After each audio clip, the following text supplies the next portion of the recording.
it's me. There's something we all wrestle with, whether we talk about it or not. It's the part of us that feels dark, harsh, destructive. The traits we hide, the feelings we push down, the thoughts we pretend we don't have. And it's not just about our own inner world. We also struggle to understand the pain and destructiveness we see in others. How do we live with that? How do we change it without pretending it doesn't exist? For as long as human beings have existed, we've tried to figure this out. We've built religions, spiritual paths, philosophies, and yet so much suffering still comes from one root: our fear of our own destructiveness and our confusion about what to do with it.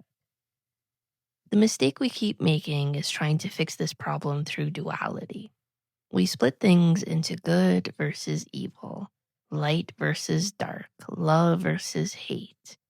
When you take that approach, you can't help but repress part of you.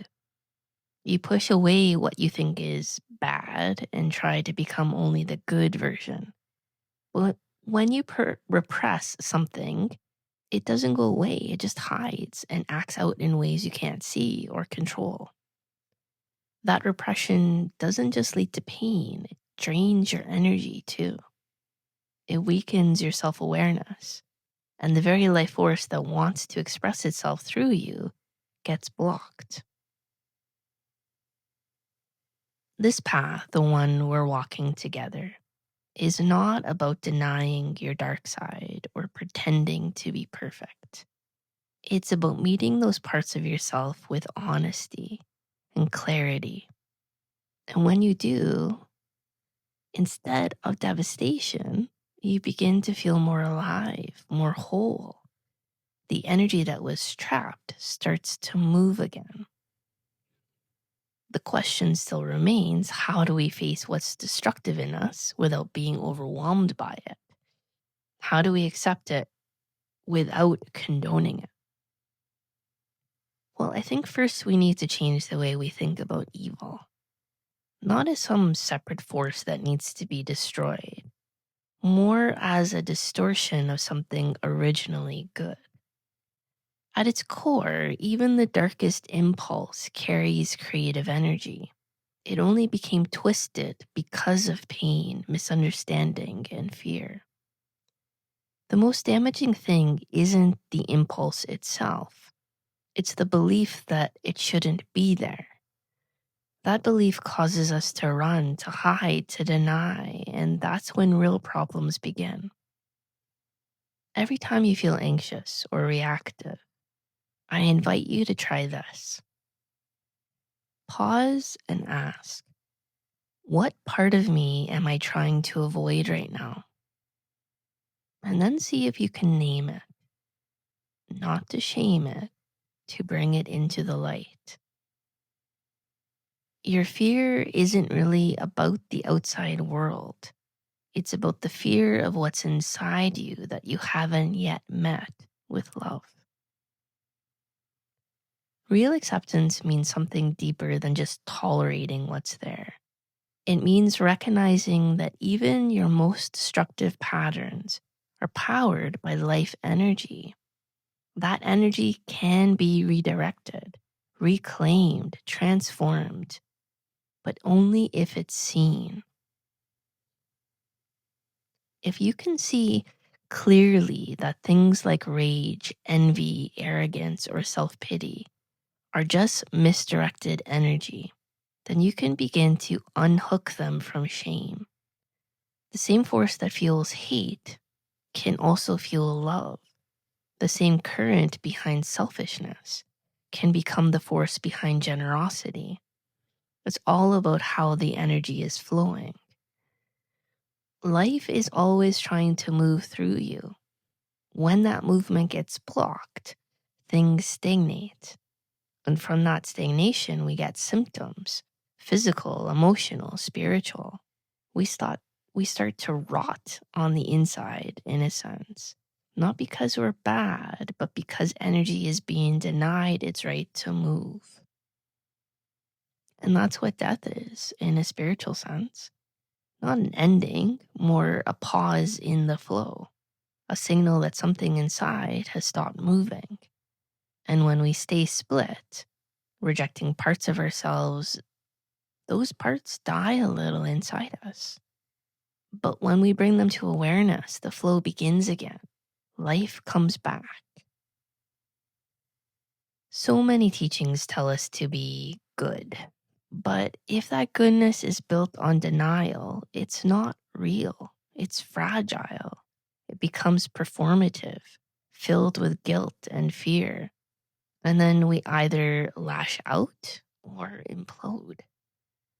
The real path isn't about becoming better by pushing things away. It's about becoming whole by bringing everything in. This is hard, yes.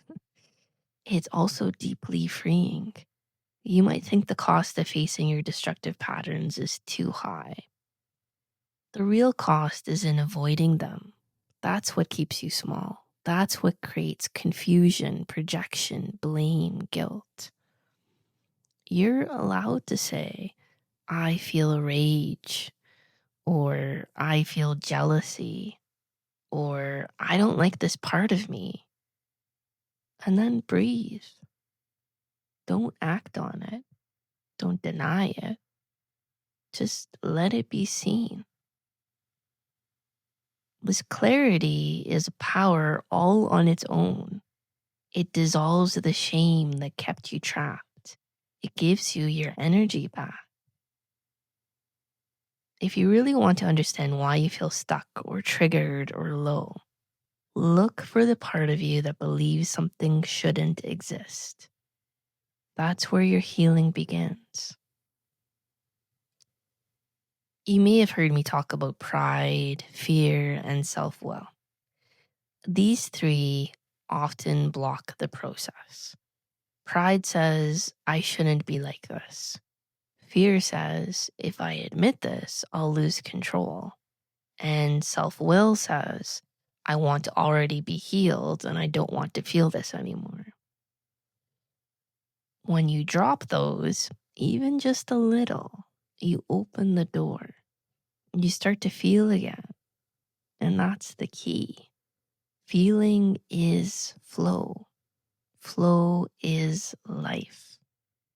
The moment you stop fighting what's inside you, that's when true healing can begin. You don't have to act on destructive impulses. You also don't have to bury them.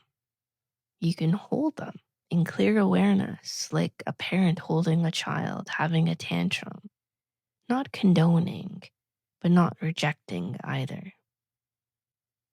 If you keep showing up this way, your energy changes, your life changes. You start to see your own beauty again, not the potential beauty you might one day grow into, the beauty that's already here, already alive, already shining through you. You just couldn't see it while you were still rejecting the rest. And just as you do this for yourself, you'll start to do it for others too. You'll stop putting people in boxes, good or bad, lovable or not. You'll see the wholeness in them too. You'll be able to hold both the light and the dark without judgment. And that is real love. That's what we're here to do, not to be perfect, to be real, to bring all of ourselves into the light so we can be vessels for life to move freely again. So when you're in pain or stuck in reaction, pause and ask, what part of me have I not yet allowed to be seen? What current is waiting to be redirected? The more you do this, the more joy, clarity, and peace you will feel. Not because you've eliminated the darkness, because you've reclaimed it. Love you. Connect soon.